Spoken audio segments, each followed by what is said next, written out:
મેદાન થઈ ગયું છે બજારમાં જો કદાચ વિરોધ કર્યો હોય તો કેટલું આવે ભૂક્કા બોલી જાય। તો મિત્રો આ વિડીયોમાં તમે જોઈ શકો છો કે સુરજ ઝાલા આજે તેમના એક પ્રોગ્રામમાં તેઓ કહી રહ્યા છે કે વિક્રમભાઈ ઠાકોરે ખાલી નારાજ થઈને આખું ગુજરાતને ડોલાવી દીધું છે।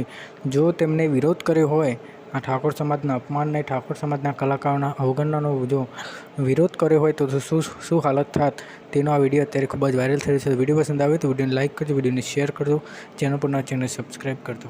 મેદાન થઈ ગયું છે બજારમાં જો કદાચ વિરોધ કર્યો હોય તો કેટલું આવે ભૂક્કા બોલી જાય।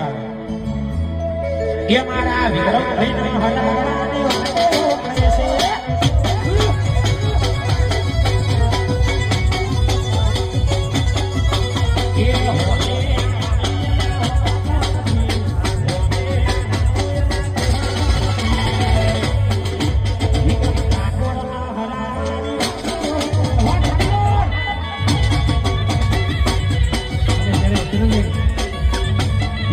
હતો